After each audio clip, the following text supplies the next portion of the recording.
J'aimais bien cette collaboration, j'aimais bien ce challenge. J'aimais bien aussi, du coup, répondre à des vraies problématiques. Et je me suis dit, ah ouais, je veux mon agence. On en a beaucoup, beaucoup discuté parce que j'avais peur, parce que j'étais C'est enceinte, normal. surtout aussi.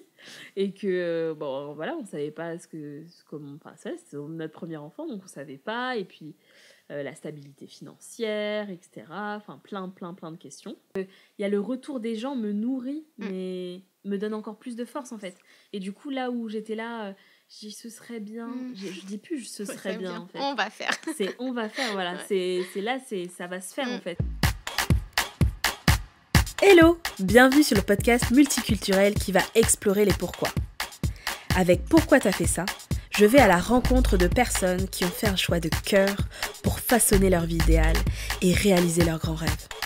Mais c'est aussi le lieu pour se questionner sur certaines pratiques de mon domaine de prédilection, le marketing digital. Moi, je suis prête. Et toi ? Let's go! Hello à toutes et tous, je m'appelle Ala et aujourd'hui je prends les rênes de Pourquoi t'as fait ça pour interviewer la seule et unique Jade Tonga, créatrice du podcast Pourquoi t'as fait ça et fondatrice du collectif Empower. Bonjour Jade. Bonjour Ala. Bienvenue, t'es chez toi de toute façon. Merci de prendre les rênes et du coup de m'interviewer aujourd'hui. Avec grand plaisir, c'était un honneur pour que moi je puisse t'interviewer aujourd'hui. Tu es une copine très chère, tu es une collègue, une cliente, une collaboratrice. On a fait plein de choses ensemble. Tu fais une grande partie de ma vie et je suis heureuse que je sois là. Pour certaines, peut-être il y a un conflit d'intérêts, mais pour moi, je pense que je suis la mieux placée pour t'interviewer. Exactement, et c'est pour ça que je t'ai demandé et je voyais pas d'autres personnes à part toi pour le faire, donc super. Parfait. Je te remercie. Jade, enfant, adulte, on adore les histoires. Et pour chaque histoire, en fait, il y a un début. Et je pense que chaque entrepreneur a son histoire d'entrepreneuriat qui est unique. C'est une histoire qui se finit pas, parce que c'est une histoire qui en continue. Chaque jour, on va écouter une partie de ton histoire parce qu'on travaille ensemble, on est dans le même espace de coworking. Mais aujourd'hui, j'ai envie d'écouter le début de ton histoire d'entrepreneuriat. Le tout début Non mais le début par rapport genre enfant et tout ça dépend, c'est quel moment en fait que toi tu vois c'était le début. Par rapport à l'entrepreneuriat, je pense que... Alors, j'aurais pas mis le mot entrepreneuriat dessus, mais a posteriori, je pense que c'est au moment du BTS. J'ai fait un BTS communication des entreprises à Paris dans le 14e. Et lors de ces 2 ans de BTS, en fait, étaient organisées des compétitions. Donc, en fait, on se formait on était en mini-agence de 5-6 personnes. Et du coup, la prof faisait venir un annonceur. Donc, c'était une vraie marque. Et du coup, on avait... ils nous donnaient une problématique à résoudre ou une campagne à réaliser. Et on avait quelques jours, donc il me semble que c'était une semaine, pour s'organiser en tant qu'agence, du coup déjà, de savoir qui fait quoi, et de produire cette campagne. Et on devait la pitcher, donc vraiment comme dans les agences classiques. On devait la pitcher, et puis voilà, on avait des retours, puis il y avait un gagnant. Il y avait quelqu'un qui remportait le projet. Et en plus, du coup, on appliquait derrière, il y a une des campagnes, je sais pas si toutes ont été faites, je pense pas, parce qu'il y avait des fictives, mais en tout cas, il y en a une qui a été réalisée par la suite. Et en fait, là, je me suis dit, j'aimais bien cette collaboration, j'aimais bien ce challenge. J'aimais bien aussi, du coup, répondre à des vraies problématiques. Et je me suis dit, ah ouais, je veux mon agence. Je pense que c'est la première fois que je me suis dit, je veux mon agence. Et je pense qu'il y a une personne qui se reconnaîtra. Du coup, c'est Gaëlle qui fait partie de mes meilleures amies. On a un groupe de 5. On s'est connus justement pendant le BTS et on était ensemble dans les compétitions. Et du coup, je lui avais dit, mais on va créer notre agence. Donc, elle s'appelle Gaëlle. Et j'ai dit, Jadaël Agency. J'étais en train de chercher un nom. Mais j'avais vraiment cette envie d'agence. Et je pense que c'est là qu'est née, du coup, cette volonté de lancer ma propre entreprise. Mais je savais pas comment ça se passait. Donc, j'ai aucun entrepreneur autour de moi. Donc, je savais pas si c'était possible ou pas. C'était juste, j'aurais mon agence, quoi. Oui, c'était peut-être une idée, un désir au fond de toi, mais tu savais pas encore quel est le plan à employer, Exactement. ça fait quoi, est-ce que c'est vraiment que tu pars directement vers l'entrepreneuriat et tu commences à explorer un peu en fait comment effectivement avoir mon propre agence. Et du coup, comment ça s'est fait en fait cette transition du désir à quelque chose de concret? Alors, je pourrais pas vraiment le situer dans le temps, mais il y a un moment quand j'ai avancé du coup dans les études et que j'ai fait du coup je suis allée en école de commerce avec une majeure communication et j'étais en alternance dans un cabinet conseil en communication pour l'industrie de la santé. Et en fait en parallèle je m'occupais de mon école de danse. Et du coup, je faisais toute la communication de l'école, etc., etc. Donc du coup, j'étais vraiment comme une freelance au final. Voilà, c'était mon école, je faisais ça en bénévolat, j'adorais ça. Et ça me permettait d'expérimenter aussi ce que je voyais à l'école. Et j'ai aussi eu des demandes via ma tante, par exemple, qui est directrice artistique hip-hop, qui m'a dit de faire son book. J'ai eu comme ça des demandes par l'entourage. Donc du coup, je dépannais et tout. Et je me suis dit, en fait, peut-être que je peux lancer la partie auto-entreprise. Et du coup, je l'ai fait dans mes premières années de salariat. Où du coup, j'étais salariée. Et j'étais aussi auto-entrepreneur pour venir monétiser en fait le truc. Mais j'ai pas le souvenir. Alors, j'ai une très mauvaise mémoire. J'ai pas le souvenir de comment ça m'est venu, où je l'ai vu, etc. C'était des petits pas en fait. Au début, c'est un peu de l'expérimentation, un peu de la passion. Tu fais un peu ça dans ton passe-temps ou à côté. Et après, petit à petit, tu es passé par l'auto-entrepreneuriat. Et après, un peu plus grand, jusqu'à arriver à ce qu'on est aujourd'hui. Exactement. Okay. Ça, c'est très intéressant parce que tout le temps, on se dit, ça fait peur de commencer quelque chose, donc de lancer son propre entreprise. C'est un risque, c'est quelque chose, et tout le temps, on se demande, et si ça ne fonctionne pas, etc. Et tout le temps, je disais que en fait, la première partie, c'est juste commencer à savoir qu'est-ce que c'est. Un peu expérimenter à côté de ton travail, de ton travail de salariat ou bien ou études, parce qu'il y a beaucoup d'étudiants qui aimeront du coup se lancer dans l'entrepreneuriat. Et la première étape, c'est vraiment juste s'informer, aller parler avec des gens, aller voir un petit peu comment je peux expérimenter pour tester et voir si cette idée est viable ou si c'est quelque chose en fait qui va donner vraiment naissance à quelque chose de plus viable et plus concret. Mais là, quand je l'ai fait, c'était pas genre expérimenter pour après me lancer vraiment et créer une entreprise, parce que j'avais pas encore cette conscience-là, même si... Oui, je pense que ce qui m'a donné le déclic d'être à mon compte, d'être auto-entrepreneur, c'est parce que l'école de commerce que j'ai intégrée était orientée entrepreneuriat. D'accord. Donc du coup... les cours qu'on avait étaient un peu comment gérer une entreprise, etc., etc. Donc je pense que c'est ça qui m'a donné encore plus d'appétence pour ça. Mais après, je suis trop jeune, je suis en études, je vais faire des petits trucs, mais sans trop se prendre au sérieux, quoi. Oui, je vois. Et du coup, jusque-là, c'était, donc à côté, au début, à côté de tes études, après, à côté de ton job de salarié. Et quand est-ce que t'as dit, vas-y, je vais all-in, c'est bon. C'était à quel moment?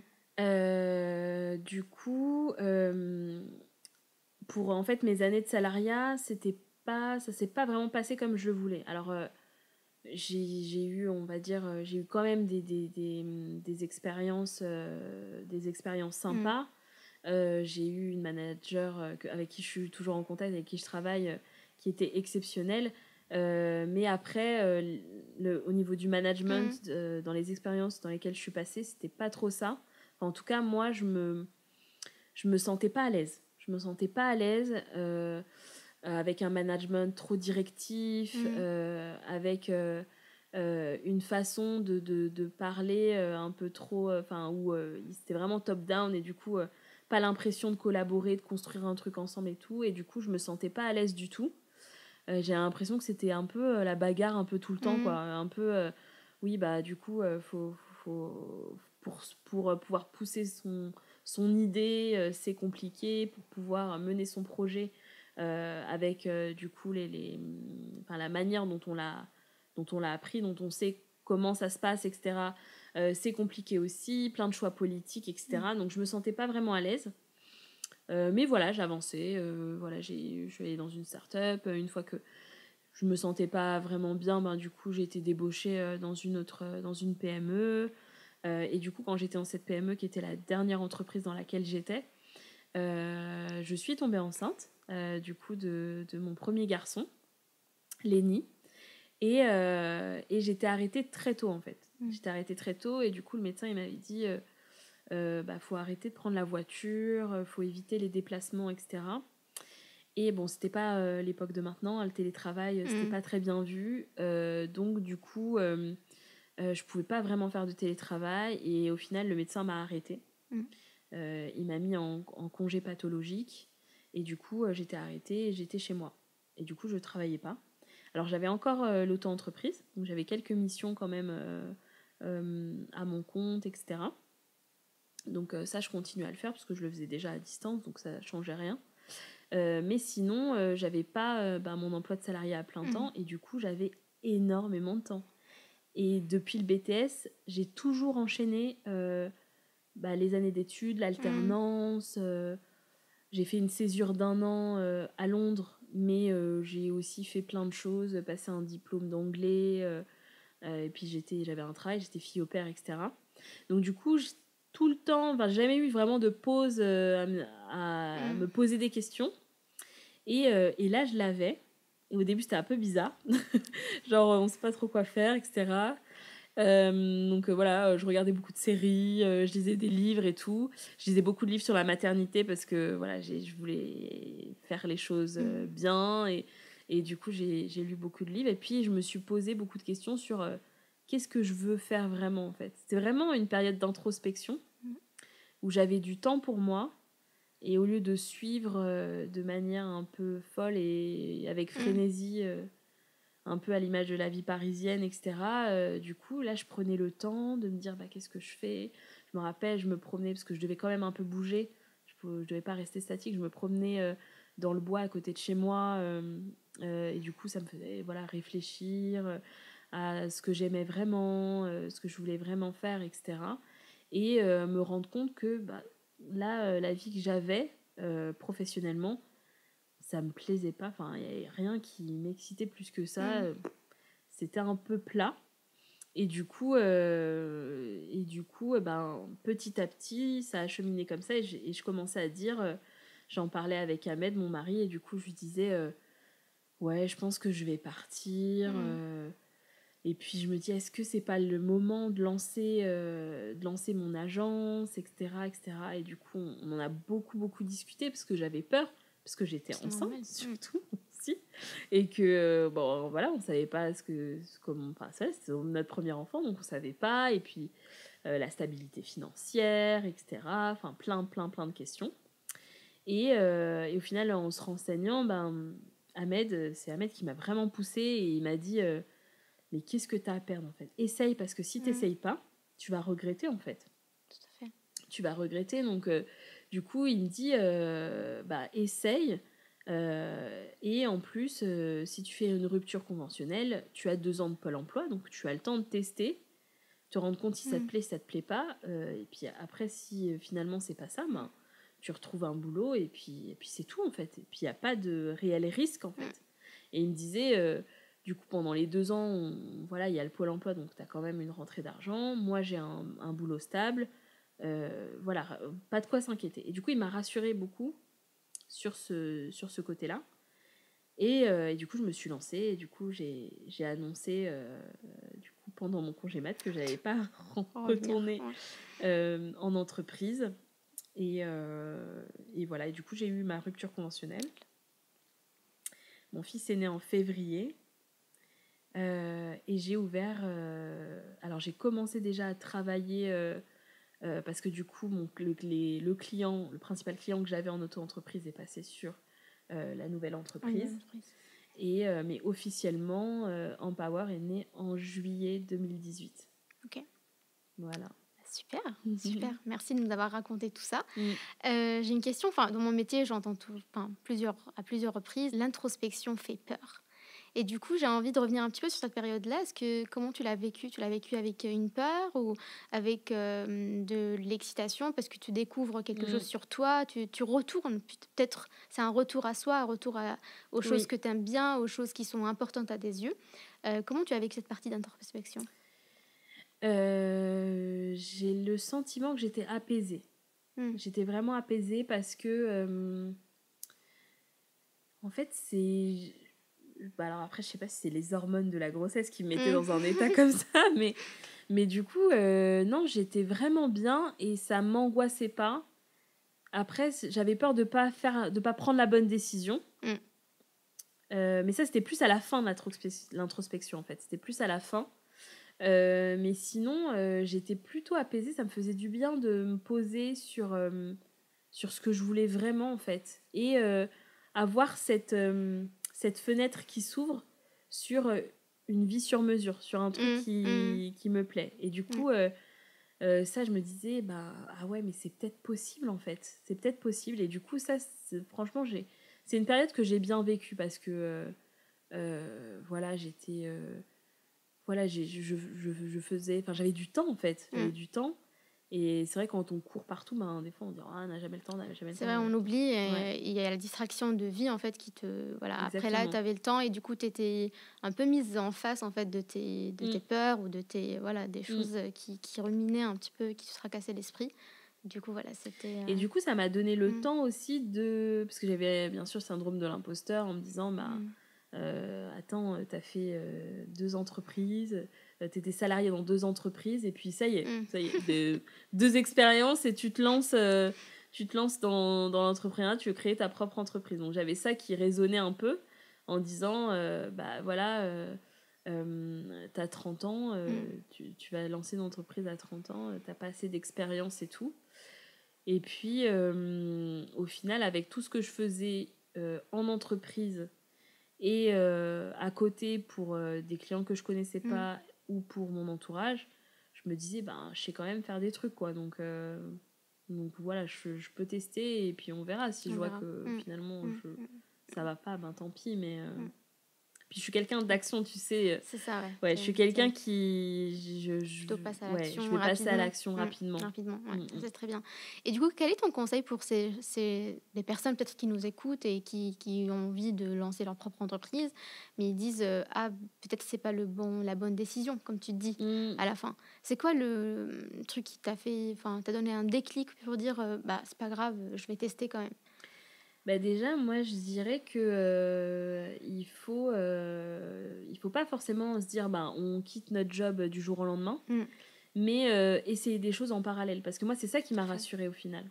C'est le fait que j'avais fait des choses en parallèle, donc des espèces de side projects au final, qui m'avaient permis de me rassurer sur ce que je pouvais délivrer, ce que je pouvais faire, que en face, j'avais des gens qui étaient satisfaits, j'avais des gens qui disaient... qu'ils étaient contents du travail que j'avais fait pour eux et tout.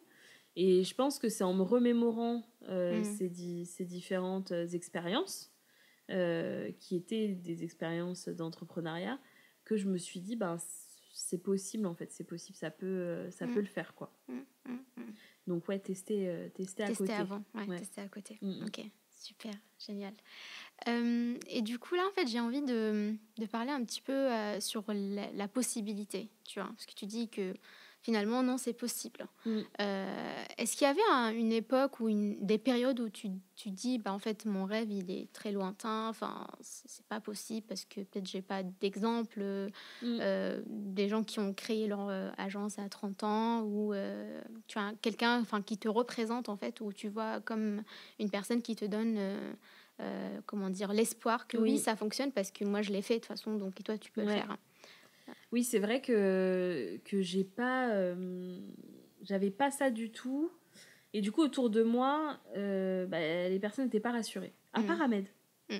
Mon mari, en fait, rien ne lui paraît bizarre, en fait. C'est... quelles que soient des idées loufoques, il va dire « Oh, pourquoi pas ?» Enfin, là, je lui parle de qu'on s'associe sur un projet. Et il me dit « Ah, bah oui. » Enfin, il est très ouvert et partant, il se met pas de barrière, en fait. Et du coup, c'était bien d'avoir quelqu'un à côté de moi qui pense ça. Parce que du coup, je pense qu'il m'aurait dit l'inverse. Je sais pas si je me serais lancée. Alors que là, du coup... l'importance de l'entourage. Ouais, bien s'entourer. C'est très important. Mais sinon, c'est vrai que autour, comme ils connaissent pas l'entrepreneuriat, etc., ils ont peur, en fait. C'est bienveillant, mais du coup, ils ont peur de ce qui peut arriver, etc. Et du coup, c'était moi de rassurer, de dire oui, mais non, en fait...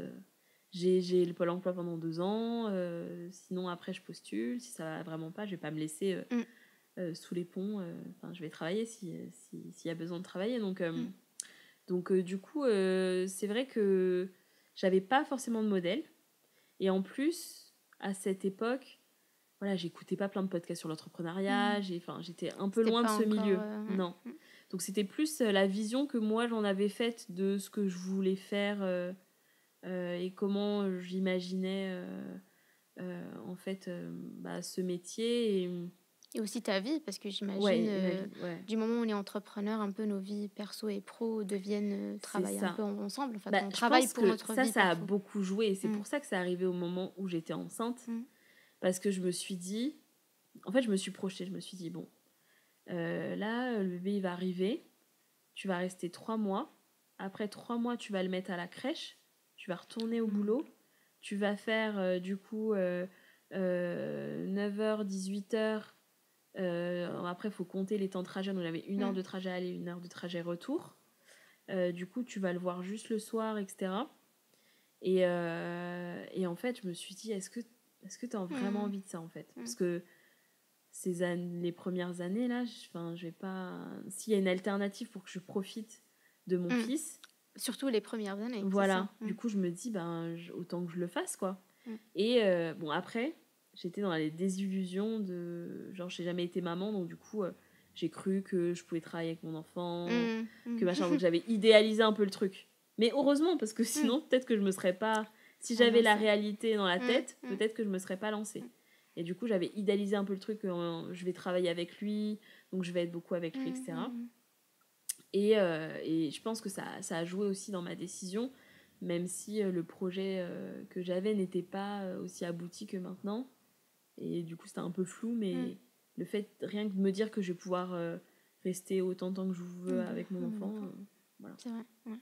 Et même, s'il y a des mamans entrepreneurs qui nous écoutent, c'est vrai que parfois on se dit, voilà, je vais devenir entrepreneur pour profiter plus de mes enfants, mais après les premières années, c'est sûr que c'est dur. Et du coup, parfois, tu te retrouves à travailler un peu plus que tu étais en salariat. Mais je pense tellement tu es épanoui et tellement tu es en train de faire quelque chose que tu aimes vraiment et qui a du sens pour toi. Tu es une maman épanouie. Du coup, les moments que tu vas passer avec ton fils, ça va être des vrais moments. Tu vas être entièrement présente au lieu de revenir d'un boulot qui t'épanouit plus. Et en fait, tu reviens à la maison, mais en fait, tu es là, mais en fait, tu n'es pas là parce que finalement, tu es prise par tout ce qui se passe au boulot qui n'a plus de sens pour toi. Exactement. Et même si, là, quand je vois, j'ai passé des moments difficiles avec ma boîte, en fait, on a plus le pouvoir d'inverser la chose. C'est-à-dire que quand on est salarié, voilà, il y a la pression, il y a quelque chose qui passe pas, ou je sais pas, il y a une situation qui est agaçante, etc., et qui pèse, et du coup, on rumine, etc. Là, quand c'était surtout l'année dernière, quand c'était une année assez compliquée, donc à un moment j'étais vraiment pas bien et ça se ressentait dans la qualité de la relation que j'avais avec mes enfants. J'ai pu à un moment me dire stop, en fait, qu'est-ce que je veux vraiment, et quitte à remettre en question peut-être de redevenir salarié pendant un moment, mais en fait c'est tout de suite de dire et je pense que j'avais je me sentais plus libre de le faire dans ce contexte-là. C'est ça, parce que tu as le pouvoir du choix, en fait. Ouais, c'est que toi si qui es en choix. j'étais salariée. Et tu subis plus, en fait. Exactement. Tout à fait, tout à fait. Dans chaque histoire, je pense qu'il y a des... Enfin, pour être vraiment une belle histoire qu'on suit, il y a tout le temps des moments de chute, des moments de challenge, des moments où les choses ne vont pas vraiment bien comme on l'imaginait au début. Et je voulais savoir, quels sont les moments dans ton vie d'entrepreneur, en fait, où tu as des douleurs, tu as je sais pas, des choses qui ne vont pas comme tu le souhaites, des choses qui peut-être te met à l'épreuve, des choses qui t'intimident. Est-ce que tu nous peux raconter un peu sur ça? Oui, bien sûr, oui. Il y a eu plusieurs choses. Il y a eu des choses même dès le début. Donc du coup, je me suis lancée au final avec les recommandations, le bouche à oreille. J'ai eu pas mal de clients assez rapidement. Donc je freinais un peu au début pour profiter de Lenny. Et je l'ai mis à la crèche peut-être à 8 mois, mais il était juste 2 jours par semaine. Et après, il a été plus vers c'est 1 an, un peu plus, où là il a été vraiment à plein temps. Et du moment où il était à la crèche toute la journée, là j'ai accepté plus de missions. Mais du coup, j'étais pas consciente de ma capacité en fait, et j'en ai trop accepté, je pense. Enfin, là, je parle a posteriori, en analysant, parce que j'avais du mal à voir. Et j'arrivais pas forcément à bien m'organiser, à délivrer correctement. C'est ça. Il y avait des couacs. Et du coup, il y avait certaines insatisfactions. Il y avait aussi des incompréhensions de communication avec le client. Et ça m'a tellement appris. C'était douloureux, parce que du coup, surtout pour genre la bonne élève, ce syndrome de bonne élève, j'ai toujours eu des bonnes notes à l'école. À chaque fois, je faisais des trucs, c'est trop bien, c'est trop bien. T'es responsable. Voilà, exactement. Et là, du coup, d'avoir des retours négatifs. Je sais que je l'ai très mal vécu. Et puis en face, parfois les gens n'ont pas forcément de tact, même si il y a eu des loupés ou des choses où on n'a pas compris la même chose. J'ai dû faire face à surtout une personne qui était un peu virulente et tout, et je le prenais très personnellement, tout personnellement, et du coup c'était compliqué. Mais par contre ça m'a appris plein de choses sur la communication d'abord, sur de bien définir les termes, de faire des devis ultra détaillés pour qu'on soit d'accord sur quel livrable le client attend, ce qu'on doit délivrer, etc. Le fait du coup de faire attention à la charge qu'on va avoir, parce qu'on va pas pouvoir, surtout en tant que maman en fait, parce que en fait moi je voyais d'autres entrepreneurs, je commençais à rencontrer d'autres entrepreneurs bien sûr, en allant travailler dans différents coworking, et ils prenaient, et puis des fois ils avaient des semaines avec énormément d'heures où ils travaillaient tard le soir et tout, mais en fait du coup aucun d'eux n'était parent. Donc moi en fait j'avais en reflet, je me comparais avec des personnes qui n'avaient pas d'enfants, et du coup moi c'était pas possible en fait, parce que moi en plus j'ai allaité, mon petit était la nuit, je pouvais pas bosser, j'étais fatiguée aussi, donc du coup ça pouvait pas marcher.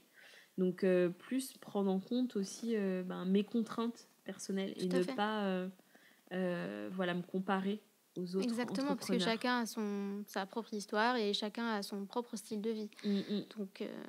Donc ça c'est la première grosse difficulté que j'ai rencontrée. C'était celle-là. Et après c'est avec le Covid, comme beaucoup d'entrepreneurs du coup.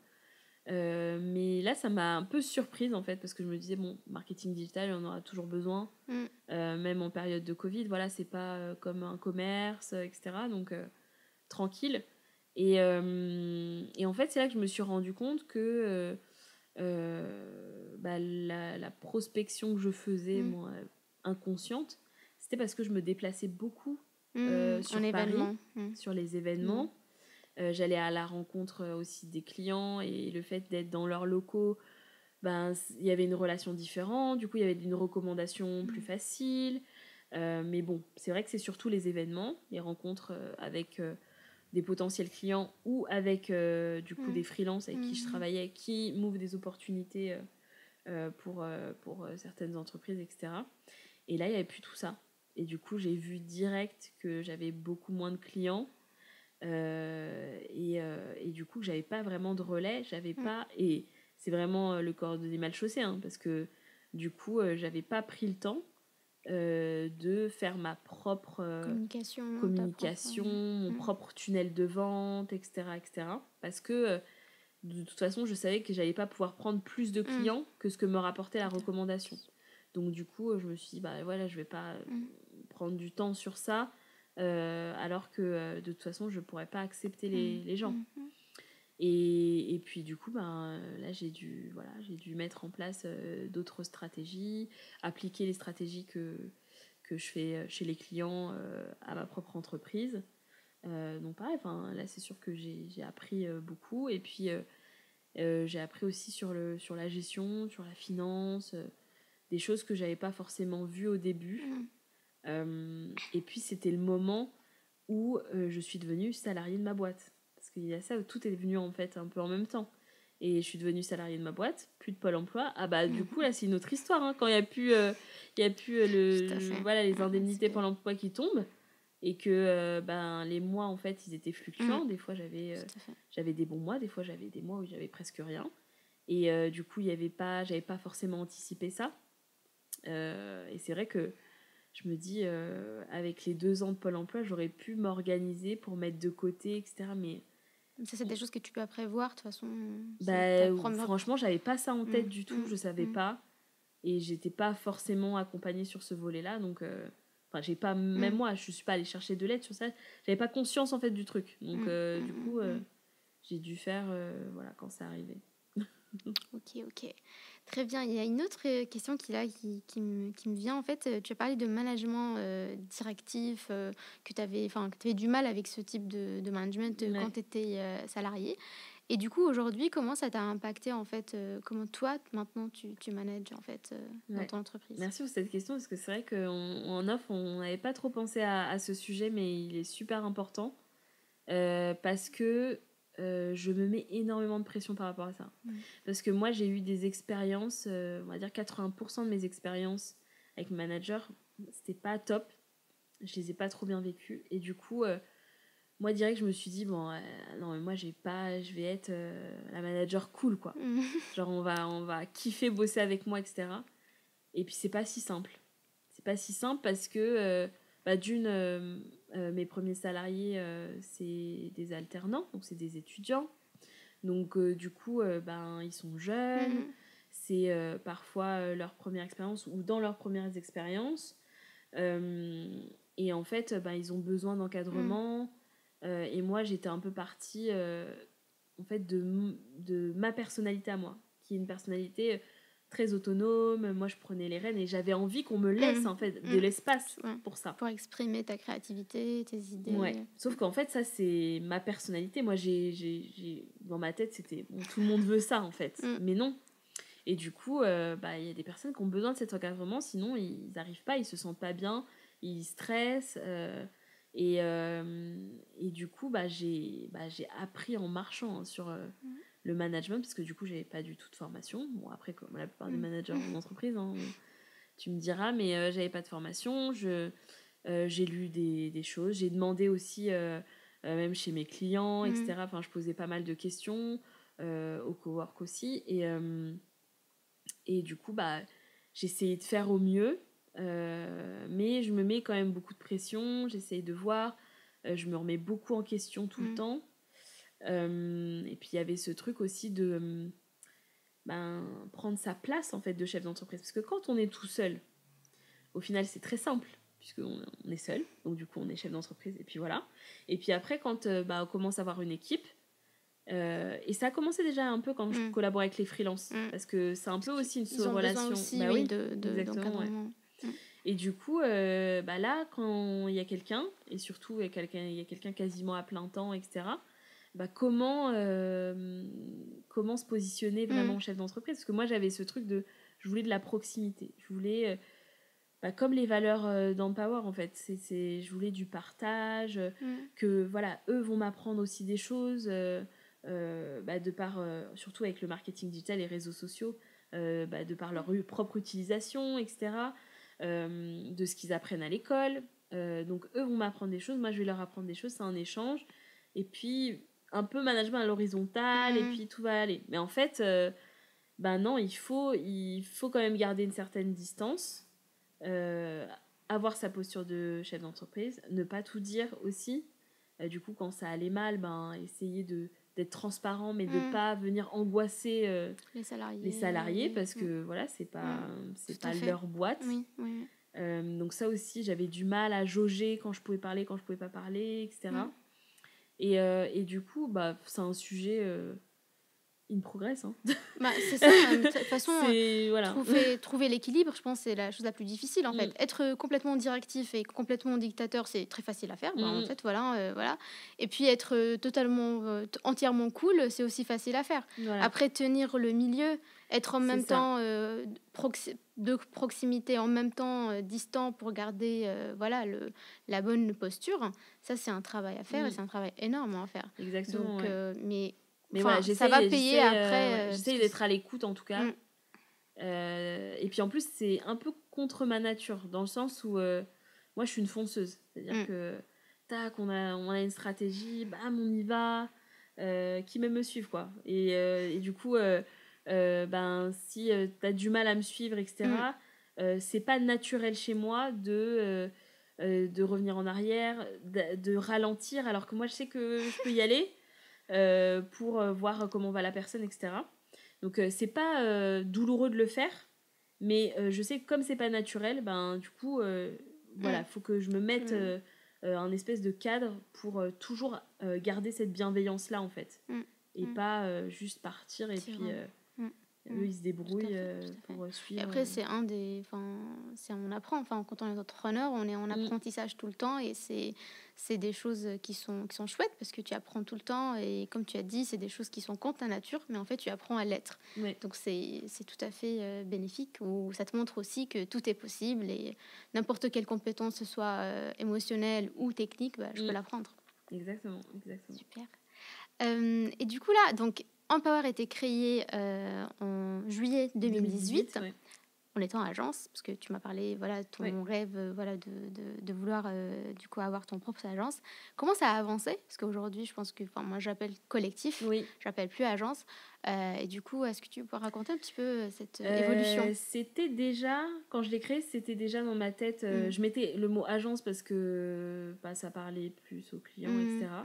Mais dans le fonctionnement, c'était déjà ça. Et puis, c'était ça par rapport aussi au management. Ça fait vraiment le lien par rapport à ce qu'on vient de dire. Parce que du coup, moi, quand je me suis lancée, j'ai dit, je ne veux pas de salariés. Donc, c'était plutôt une volonté. Le collectif, au début, quand j'ai pensé au collectif, c'était plutôt une volonté de dire, je ne veux pas de salariés. Donc, nous allons collaborer ensemble avec des personnes libres qui ont choisi leur métier, qui vont choisir leur projet.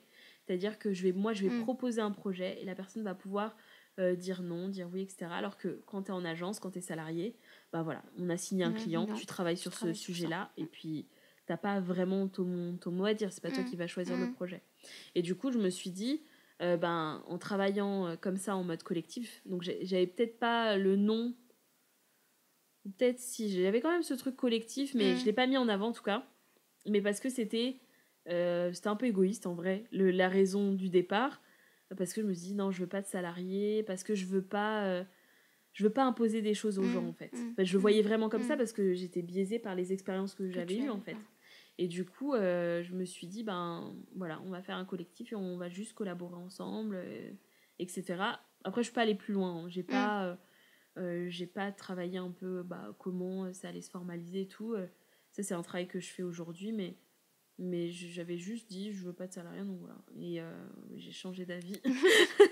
J'ai changé d'avis dans une moindre mesure, hein, parce qu'aujourd'hui, du coup, comme tu l'as dit, c'est un collectif que j'essaye de formaliser, donc de voir comment les membres sont recrutés, de quelles expertises on a besoin, comment on va s'organiser pour ensemble aller trouver des clients, se mettre en valeur avec du contenu, avec une stratégie inbound marketing, comment on va faire tout ça.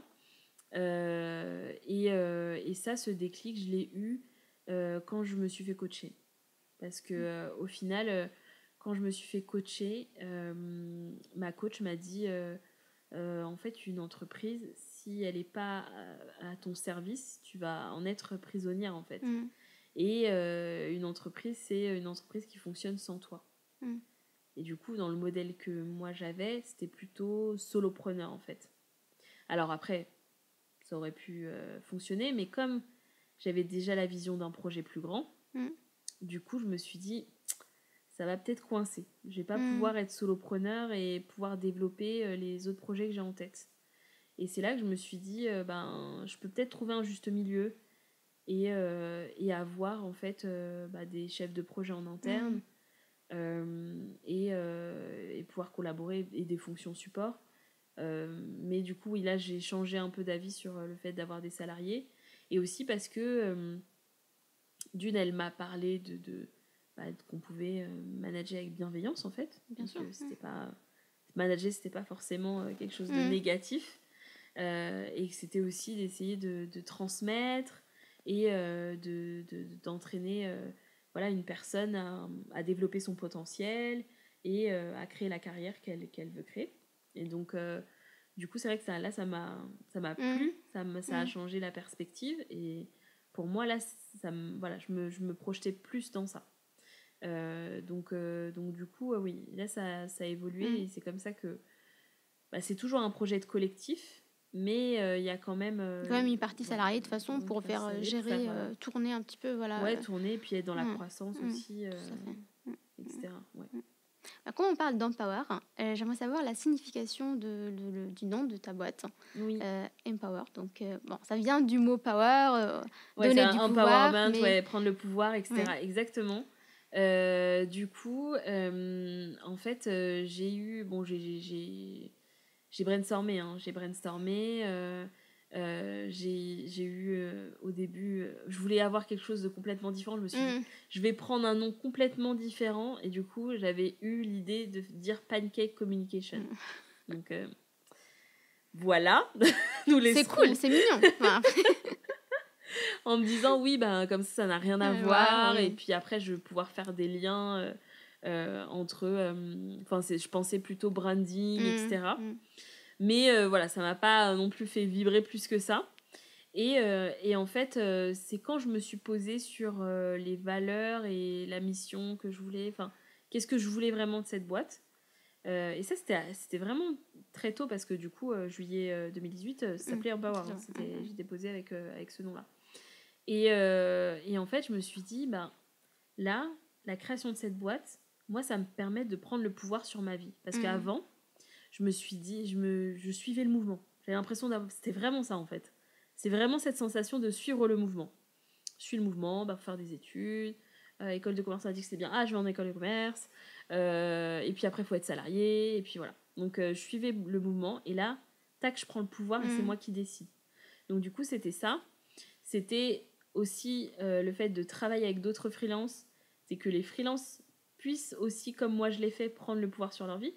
Et du coup, être aux côtés de freelances qui se lancent, en fait, des juniors, etc. Et leur permettre de collaborer sur des projets et d'avoir leurs premiers clients, etc. Ou de développer avec eux, ensemble, en fait, qu'on puisse développer ensemble le business et pouvoir profiter de nos vies. Et puis après, prendre le pouvoir sur la partie marketing, parce que du coup, Empower est spécialisé dans le marketing digital et plus précisément dans l'inbound marketing. Et du coup, c'est le fait de créer du contenu pour attirer le client à soi, son client idéal. Et du coup, je me disais que c'était aussi que les entreprises prennent le pouvoir sur leur communication et pas être forcément, comme on le voit dans des communications plus classiques, être tributaire de certains médias qui va parler d'eux ou pas, des algorithmes, etc. Et là, en fait... quand on se lance dans une méthodologie inbound, du coup, on devient son propre média. Donc du coup, c'est aussi prendre le très pouvoir joliment par dit rapport à et ça. très efficace. Enfin, ça parle vraiment de l'inbound, mais aussi c'est très joliment dit. Merci. Ok. On devient son propre média. Média, C'est ouais. ça. Exactement. Donc, du coup, on a plus de contrôle et je trouvais que ouais, ça matchait. Ça matchait. Ça matchait avec moi, ma mission et mon pourquoi au final.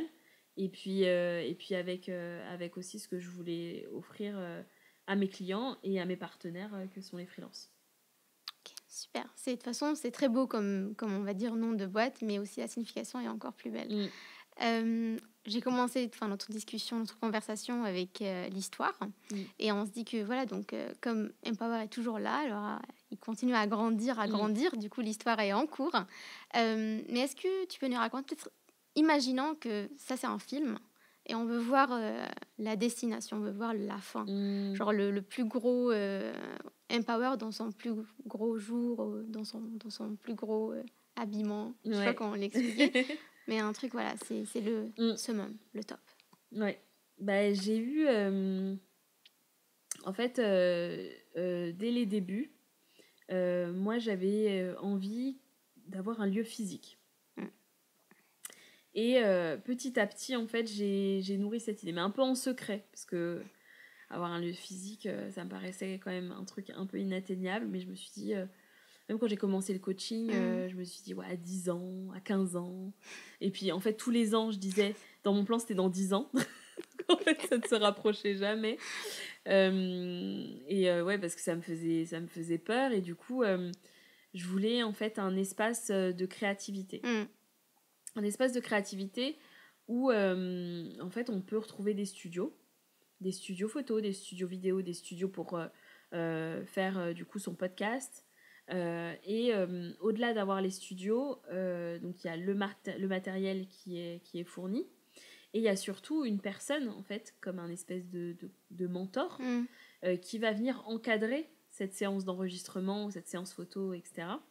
Et qui va pouvoir donner des conseils autant sur la stratégie que sur l'utilisation du matériel, des astuces, etc. en live pour en fait transmettre à des responsables marketing, chargés marketing ou des entrepreneurs, comment ils vont pouvoir en fait créer leur propre contenu. Parce que moi, ce que je voyais et ce que j'aimais pas par rapport aux agences classiques, c'était, parce que je l'ai vécu en tant que client quand j'étais en salarié, ils gardent un peu le savoir. En fait, ils vont pas trop dire aux clients comment ils ont fait, etc., parce qu'ils se disent que au final, une fois qu'ils ont la recette, ils vont le faire et ils n'auront pas besoin. Donc, du coup, ça casse le business. Et ça, on l'a déjà dit, parce que moi, je suis philosophie inverse. Moi, je partage énormément. Et du coup, souvent, on m'a dit, ouais, mais après, le client ne va pas revenir. Mais en fait, à chaque fois, moi, je le vis depuis 4 ans. Les clients reviennent. Parce qu'en fait, ils n'ont pas le temps, forcément, de créer le contenu. Et puis après, ils level up en fait. Après, ils vont avoir besoin d'autres choses. Et du coup, là, ils vont refaire appel. Ou sinon, leur entreprise se modifie. L'équipe, voilà. Donc, pour moi, c'est ça, c'est pas un problème, le partage. Et justement, le partage, c'est ça qui crée le lien de confiance. Enfin, c'est comme ça que moi, je le ressens avec les clients. Du coup, ils ont confiance. Ils vont revenir, voilà, parce que j'explique, je prends le temps d'expliquer, je prends le temps de former. Voilà, j'ai eu une mission à Lyon où du coup j'allais toutes les semaines et je faisais avec la responsable digitale pour qu'elle monte en compétence sur HubSpot pendant que je délivrais la prestation de stratégie inbound et comment on va faire certaines campagnes et quel contenu, etc. Donc du coup il y a ce truc de partage et je me dis que ce partage, c'est quand même bien d'avoir un lieu physique pour que ça se passe en fait. C'est vrai.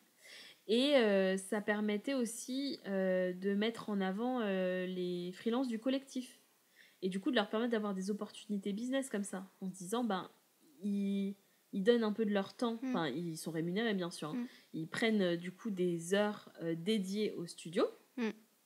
Et puis ça leur permet d'être en contact avec la personne, avec le client qui est venu une fois et peut-être et puis au final ils disent non mais là on veut continuer ce projet mais on n'a pas le temps de le faire en interne et puis de faire appel aux freelances. Après s'ils ont besoin de quelque chose de plus important avec différentes expertises, de s'adresser à Empower pour qu'on puisse leur monter une équipe sur mesure pour leur permettre de faire leur projet. Et du coup, c'était de réunir comme ça en un lieu les freelances, les responsables marketing, chargés marketing, etc., ou entrepreneurs qui s'occupent eux-mêmes de leur propre marketing, et de leur offrir du matériel, de leur permettre aussi de créer un setup à leur branding, donc d'avoir du mobilier qu'ils vont pouvoir louer, qui est compris en fait dans la séance. Et du coup, ils vont pouvoir agencer comme ils veulent, du coup, avec des différents mobiliers pour créer l'ambiance qui correspond à leur branding. Et aussi d'avoir un espace de coworking qui va permettre ces échanges, en fait. Et cette, du coup, de développer cette créativité, d'avoir des idées, parce qu'on le voit, nous, en coworking, on se discute, et puis c'est comme ça qu'on a des idées. Et du coup, je trouve que ça, c'est ultra important. Donc, il y avait cette partie-là, coworking, puis lieu de vie avec, on peut se restaurer, parce qu'on peut rester dans l'espace. Et aussi, par rapport à ça, cette créativité, j'imaginais une entreprise avec un service marketing, et de dire, avec le développement du travail hybride, en fait, vous avez 1 ou 2 jours par semaine dans Empower Space pour justement être dans cette émulation de créativité, etc. Et parfois, quand ils sortent de leur propre entreprise, en fait, ça change l'environnement, et du coup, ça aide vraiment à la créativité. Parce que parfois, on a besoin de cet espace pour un peu booster sa créativité. Donc, exactement. C'est une très bonne idée. Donc, il y a cette partie-là. Donc, bien sûr, ce seraient les locaux de l'agence. Il pourrait y avoir du coup des bureaux pour les freelances du collectif pour qu'ils viennent travailler là. Et aussi, ce que j'aimerais beaucoup développer, c'est une partie académie. Justement, dans ce partage de connaissances. Et là, c'est ce que je construis aujourd'hui en faisant des formations et en créant là une plateforme en ligne pour développer des formations en ligne. Mais l'idée, ce serait que dans Empower Space, donc je dis Empower Space, mais le nom n'est pas forcément figé, mais du coup, ça permet de le nommer, une partie, un espèce d'amphi, où du coup, il y aurait des conférences, donc il y aurait des choses gratuites pour des séminaires. Voilà, et il y aurait aussi des formations payantes, etc. Et du coup, ce serait aussi les membres du collectif qui pourront transmettre leurs connaissances à travers ce nouveau format, et où ils ne seraient peut-être pas lancés sur la formation tout seuls, en fait. C'est vrai. Parce que c'est peut-être compliqué à mettre en place, et puis s'ils veulent rester solopreneurs, etc., ou si c'est pas encore dans leur stade d'évolution, mais qui veulent quand même commencer à... Donc du coup, c'était vraiment cette idée, et ce lieu, il est tellement clair dans ma tête, c'est-à-dire que je peux me promener dedans, tellement je le vois. Je peux vraiment, j'imagine vraiment toutes les pièces, l'ambiance, surtout c'est ça, l'ambiance, l'émotion qui va être créée en fait quand on vient dans l'espace. Exactement, et c'est ça vraiment la vision que j'ai d'Empower. Et là où je le situe à 10 ans, en commençant à en parler, parce que avant j'en parlais pas du tout, donc c'est très récent que je commence à en parler. Du coup, j'ai des investisseurs qui sont intéressés. Du coup, ça me permet d'avoir d'autres discussions, de voir comment on peut mettre en place ce projet. Et finalement, peut-être que c'est un projet qui peut se mettre en place plus rapidement. Donc, c'est tout ça que je suis en train de voir, en train de travailler le business plan, avec l'expert comptable, etc. Et voilà, là, c'est dans la roadmap, en fait. Ouais, c'est ça. Y est, c'est rentré. Mais de toute façon, j'ai aucune doute que ça va se réaliser. On va suivre l'histoire. Mais parce que tu en parles avec tellement de précision et de définition. Et c'est ça la première étape, en fait, pour avoir tout ce qu'on veut. Il faut juste savoir exactement ce qu'on veut avec précision pour pouvoir après implémenter le plan d'action et puis en arriver. Et du coup, je voulais te demander, du coup, comment on peut suivre, en fait, comment on peut te suivre sur ce projet-là. Est-ce que tu prévois quelque chose? Est-ce que parfois tu en parles sur tes réseaux sociaux? Justement, tu dis que maintenant tu commences à en parler et ça attire des gens, et ça, c'est aussi, ça va dans ta philosophie du partage, et que, en fait, plus que je partage, plus je vais attirer vraiment du monde qui va m'aider, au lieu de se dire, ah non, c'est mon idée, j'ai pas envie que quelqu'un me la vole, ou que quelqu'un crée l'espace avant moi, etc. Du coup, je trouve ça très intéressant. Et du coup, comment tu fais pour communiquer sur ce projet? Là, c'est vrai que c'est tout récent que je commence à en parler. Donc là, c'est plus quand je rencontre les gens, je vais en parler. Je le partage aussi au collectif de freelance. Et du coup, ils sont très enthousiastes. Donc, il y a le retour des gens me nourrit, mais me donne encore plus de force, en fait. Et du coup, là où j'étais là, je dis ce serait bien. Je dis plus ce serait bien, en fait. On va faire. On va faire, voilà. Ouais. C'est là, ça va se faire, en fait. Ça va exister. Peut-être pas exactement comme j'imagine dans ma tête. Et là, je commence déjà à me préparer peut-être à ce que ce soit pas. Parce que des fois, quand on a une image très précise et qu'on doit faire des compromis, c'est un peu décevant. Donc, j'essaye de voir par rapport à ça, d'être un peu plus souple. Mais je sais que ça va se faire. Et du coup, là, je vais de plus en plus en parler. C'est marrant parce que du coup, j'en ai parlé ce matin. On fait des débriefs au cowork qui permettent de partager un peu nos sujets du moment entre coworkers. Et j'en ai parlé. Et il y a eu toujours cette même émotion, en fait. Quel que soit le public qui est différent, qui vient d'horizons différents, il y a toujours cette émotion qui se crée. Donc je me dis, il y a vraiment un truc. Et les gens avec plein de questions et tout. Et c'est vrai que je m'intéresse depuis plusieurs mois à YouTube. Mais j'avais un peu un frein. J'ai même pris une formation avec Yann Leonardi que j'ai pas encore commencé parce que j'ai ce blocage de me dire qu'est-ce que je vais raconter, qu'est-ce que je vais pouvoir dire de différent. Sur le marketing digital, il y a quand même beaucoup de choses qui sont faites, que moi je suis et qui m'apportent beaucoup. Comment être à la hauteur et apporter quelque chose de plus, en fait. Et du coup, là, je me suis dit, mais en fait, ce qu'il faut que je fasse, c'est de documenter sur YouTube la création de cet espace. Et là, c'est une nouvelle toute fraîche. Donc, du coup, il n'y a pas de plan, de machin, de date de sortie. Donc mais là, du coup, je m'engage. Voilà, tu t'engages. C'est pour ça que tu as fait ça. C'était pour que je m'engage sur le podcast. Je dis aux personnes qui nous écoutent, voilà, que vous avez une place, en fait, vous pouvez suivre, en fait, ce rêve-là et cette histoire, ce film qui est un Exactement. très beau film. Je vais réfléchir là, du coup, avec Priscilla qui a rejoint l'équipe il n'y a pas longtemps et qui est à fond sur la vidéo. Donc, on va mettre en place ce projet-là pour que je puisse vous partager différentes étapes. Tout à fait. Les hauts, les bas, que je puisse vlogger un peu. Et ça peut aussi inspirer d'autres personnes à créer leur lieu. Parce que c'est vrai que j'entends beaucoup. Et je sais que toi aussi, tu as ce projet. Et c'est toujours des projets qui font peur. Qui font peur. Moi, ça me paraissait tout le temps très loin, comme tu dis. Et le premier jour dont tu m'as parlé, je pense que ça fait des mois là, ça m'a vraiment donné, j'ai eu beaucoup de plaisir que tu me partages ça parce que ça me dit, il y a des gens qui réfléchissent comme moi et qui sont prêtes à aller vraiment se mettre en action pour le réaliser. Ça veut dire que c'est possible, tu vois, et tu nous donnes de la force, tu vois, sur des projets qui font peur. Ça peut être un lieu, comme ça peut être autre chose qui fait peur. Ouais, donc du coup, je vais faire en sorte de sortir. Donc, oui, il n'y a pas de date, il n'y a rien. Mais je vous invite à me suivre du coup sur les réseaux sociaux, notamment sur Instagram. Je mettrai du coup tous les liens c'est ça. en description. Il y aura les liens vers YouTube. Voilà, exactement. Il y a le YouTube qui est déjà prêt, mais du coup, il n'y a pas encore ce contenu-là. Mais comme ça, vous serez au courant dès la sortie. Ok, super, génial. Donc, on s'approche de la fin de notre conversation. Et je me souviens, quand tu m'as interviewée, tu m'as posé la question sur les ressources.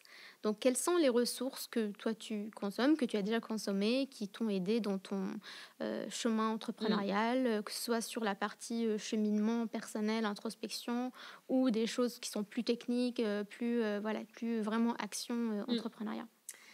Je m'étais dit que j'allais réfléchir à cette question avant et je ne l'ai pas fait. On improvise, c'est pas grave. Alors du coup, en ressources, moi j'écoute énormément de podcasts. J'écoute beaucoup de podcasts de parcours d'entrepreneurs. Et parcours d'entrepreneurs ou même sur le marketing digital. Donc du coup, par exemple, j'écoute Pauline Léniaud. Et bon, elle n'interviewe pas que des entrepreneurs, mais du coup, les personnes qu'elle interviewe, en fait, me donnent à chaque fois le petit truc qui va peut-être faire un déclic sur un des sujets qui m'anime sur le moment. J'écoute le podcast de Yann Leonardi, bien sûr, sur sur tout ce qui est growth, croissance. Et quel podcast je peux citer encore? The Founder, je regarde sur YouTube, du coup sur les parcours d'entrepreneurs. Donc voilà, j'écoute énormément de podcasts. Faudrait que je fasse un article sur le blog avec tous les podcasts que j'écoute, parce qu'il y en a vraiment beaucoup. Je me forme beaucoup. Et je prends même peut-être trop de formations. je prends peut-être trop de formations.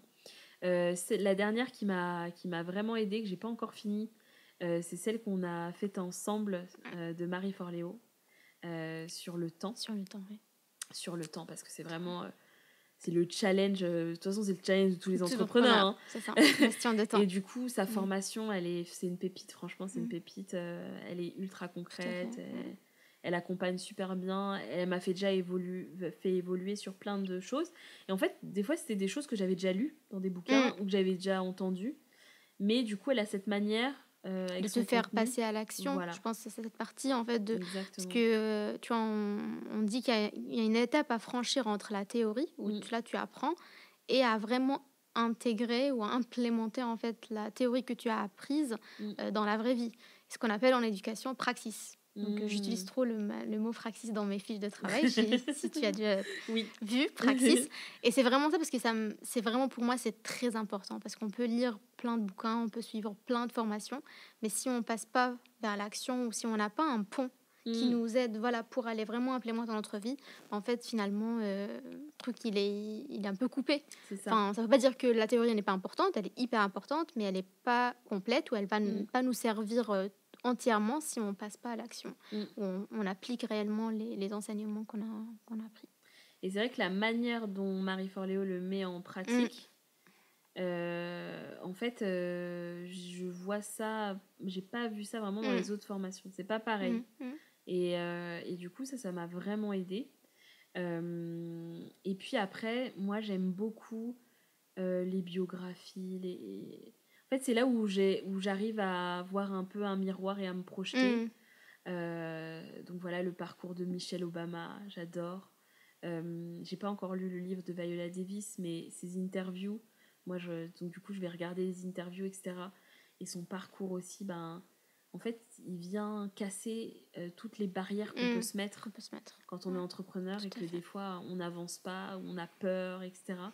Et en fait, en écoutant des personnes comme ça, ou même dans des films, comme le dernier film que j'ai vu sur la méthode Williams. Oui, génial ce film. Donc ça permet de dire, en fait, tout est possible, il ne faut pas se mettre de barrières. Et du coup, de regarder ce genre de contenu régulièrement, moi, personnellement, ça m'aide beaucoup. Et le mot régulièrement m'interpelle, parce que c'est vrai, c'est quelque chose que tu as besoin d'intégrer dans ta vie quotidienne. Et c'est là où ça te met, en fait, dans ce flux qui te tire tout le temps. Dès que tu as un moment de faiblesse, là, tu as ton podcast qui te rappelle. Ah non, mais aujourd'hui... Parce qu'il y a des hauts et des bas, en fait. Effectivement. Donc, de toute façon, c'est pas une fois, et en fait, la barrière, elle est tombée. La barrière, elle se remet. Elle se remet, exactement. Qui la remet, je ne sais pas. Mais elle se remet un moment, et tu te dis, ah non. Et du coup, tu es bloqué. Mais même des fois, tu t'en rends même pas compte. Et ça se remet au fur et à mesure, tu t'en rends pas compte. Et puis après, t'es là, tu viens voir... Et c'est tellement une habitude d'aller vers ce contenu. En fait, c'est un contenu qui m'attire, donc je réfléchis même pas en me disant je vais regarder tous les temps tel contenu. Ça se passe naturellement. Et du coup, dès qu'il y a un contenu comme ça, je me dis mais c'est bon, tout est possible. Et là, je fais des schémas dans tous les sens, je vais prendre des notes. C'est vrai. Et je fais des plans, et voilà. Chaque entrepreneur qui nous écoute, je pense qu'il a expérimenté ces périodes-là. Mais c'est très intéressant dans ce que tu dis, les différentes ressources, il y a finalement différents formats. Et du coup, ça peut en fait parler à... Enfin, si une personne qui est plutôt film plus que bouquin, en fait, elle va pouvoir regarder les films. Une personne plus podcast que blog, par exemple, ça va être intéressé. Du coup, aujourd'hui, vraiment, on a cette chance-là que ce monde de contenu ou d'information, c'est vrai que parfois, on en a beaucoup et du coup, on se perd. Mais finalement, c'est une chance, en fait, qu'on a, parce que tu peux te former sur YouTube, tu peux te former par des podcasts, tu peux... des bouquins, etc. Du coup, c'est le moment, en fait, d'entreprendre et d'aller au bout de ses rêves. Carrément. Donc, je vais finir avec une petite question. Enfin, ton podcast, c'est pourquoi tu as fait ça. Oui. Moi, je veux te dire pourquoi tu fais ça ou tu continues. Ouais. Tu vois, c'est un peu cette histoire qui se continue chaque jour. Enfin, il se passe quelque chose dans Empower.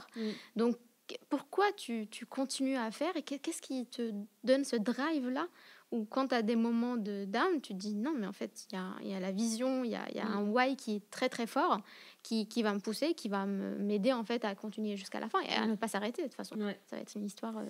je dirais il y a 2 choses. Il y a d'abord le fait de me dire, et ça je me le dis même pour des petites actions, enfin des petites actions, des projets au-delà de la grande mission.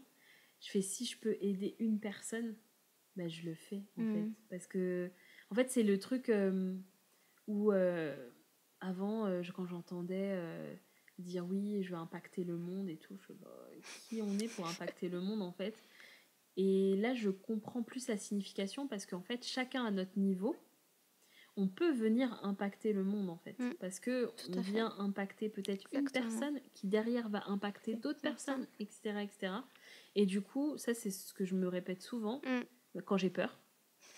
Si je peux impacter une personne, je le fais. Je n'ai pas le droit de ne pas le faire en fait.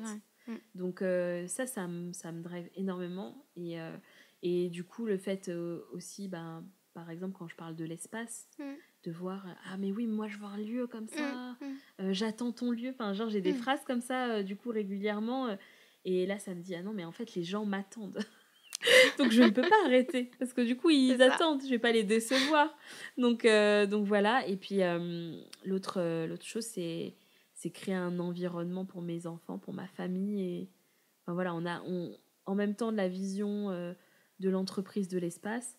Avec Ahmed, mon mari, on a fait notre vision de maison, dans quelle maison on voulait vivre, dans quel endroit pour nos enfants, ce qu'on voulait faire. On veut les emmener voyager partout, et voilà. Et du coup en fait c'est générer de l'argent pour que ce soit moteur de la vie idéale qu'on veut créer. Effectivement, c'est un outil, c'est un moyen pour... Effectivement. Merci Jade. Merci à toi d'avoir fait cette interview avec brio. Franchement, elle était trop bien. Merci beaucoup. C'est je vais peut-être te prendre sur d'autres émissions. C'est ma première expérience, en tout cas, d'animation. Du coup, je l'appréhendais au début. Je dis, alors comment ça va se passer ? En plus, j'interviewe la créatrice du podcast, Pression. Non, mais tu l'as très bien fait. Merci super. beaucoup. Merci beaucoup. Merci. Je suis heureuse que ça s'est bien passé. J'ai passé un très bon moment. Et d'ailleurs, t'es tellement authentique, t'es tellement naturelle que tu ne mets pas mal à l'aise. Enfin, voilà. Donc, c'était une belle conversation. Un peu, voilà, pas comme les conversations qu'on a tous les jours. Mais on se dit beaucoup de choses, mais là, j'ai l'impression qu'on a encore parlé de effectivement, on a parlé des choses différentes. Donc, on a partagé différemment et ça, c'est un grand plaisir. Merci beaucoup. Merci. À bientôt. À bientôt. À bientôt. Waouh, plus d'1 heure d'interview.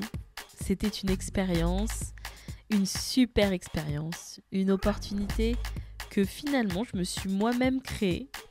J'espère que tu as pu comprendre pourquoi je fais tout ce que je fais et où je veux aller. Parce que tu fais entièrement partie de l'aventure et ta place est plus qu'essentielle dans mon projet.